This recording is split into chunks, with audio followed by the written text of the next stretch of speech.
ការវិភាគដ៏រន្ធត់របស់បណ្ឌិតរូម៉ាក់សេណាបើគ្មានបារាំងខ្មែរប្រហែលអស់ដីហើយនៅពីក្រោយរូបភាពដ៏ស្រស់ស្អាតដែលគេដាក់រហស្សនាមថាដែនដីនៃស្នាមញញឹមគឺពោពេញដោយប្រវត្តិសាស្ត្រនៃការឈ្លានពាននិងភាពពុតបុត្រនេះគឺជាការលាតត្រដាងដ៏ចាក់ដោតពីសំណាក់លោកបណ្ឌិតរូម៉ាក់សេណាអ្នកជំនាញវិទ្យាសាស្ត្រនយោបាយនិងប្រវត្តិសាស្ត្រជនជាតិបែលហ្សិកបារាំងដ៏ល្បីល្បាញដែលបានហែកវាំងនូនខ្មៅបង្ហាញពិភពលោកពីអំពើដែលថៃបានធ្វើមកលើកម្ពុជាតាមរយៈការវិភាគដ៏មុតស្រួយលោកបណ្ឌិតបកអាក្រាតពីការពិតជូរចត់4ចំណុចដែលថៃតែងតែលាក់បាំង1លោកបណ្ឌិតបានបញ្ជាក់ថាប្រវត្តិសាស្ត្ររវាងខ្មែរនិងសៀមមិនមែនជារឿងធម្មតាទេតែជាប្រវត្តិសាស្ត្រនៃមហិច្ឆតាដណ្ដើមទឹកដីតាំងពីសតវត្សទី12ថៃមិនដែលបោះបង់បំណងលេបយកទឹកដីខ្មែរឡើយហើយលោកបានសង្កត់ធ្ងន់ថាបើគ្មានបារាំងមកដាក់អាណាព្យាបាលទេ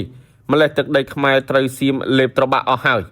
2ទោះបីមានសន្ធិសញ្ញាឆ្នាំ1904និងឆ្នាំ1907និងសាលក្រមតុលាការអន្តរជាតិ ICJ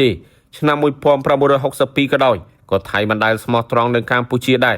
លោកបានរំលឹកថានៅឆ្នាំ1962តលតែប្រធានាធិបតីអាមេរិក JF Kennedy ដាក់សម្ពាធទើបអាចទប់ស្កាត់កងទ័ពថៃមិនឲ្យចូលឈ្លានពានកម្ពុជាបាន3លោកបណ្ឌិតបានលាតត្រដាងចំណុចដែលឈឺចាប់បំផុតដែលថៃបានធ្វើ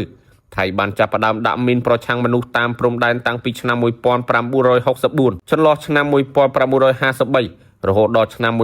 1970ថៃមិនត្រឹមតែមិនទទួលស្គាល់ទឹកដីកម្ពុជាប៉ុណ្ណោះទេថែមទាំងបានជួយក្រុមខ្មែរសេរីដើម្បីប៉ុនប៉ងផ្ដួលរំលំស្ដេចសីហនុទៀតផងថៃផ្ដល់ការគាំទ្រយោធាដល់ក្រុមខ្មែរសេរីជាប្រទេសដំបូងគេដែលទទួលស្គាល់របបប៉ុលពតនៅឆ្នាំ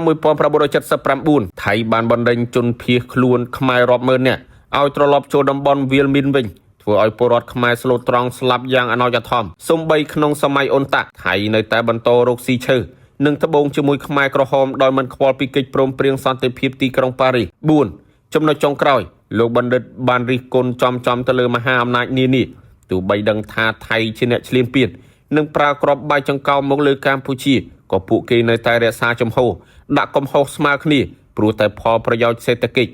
និងនយោបាយជាមួយថៃសំខាន់ជាងយុត្តិធម៌សម្រាប់កម្ពុជាលោកបណ្ឌិតរូម៉ាក់សេណា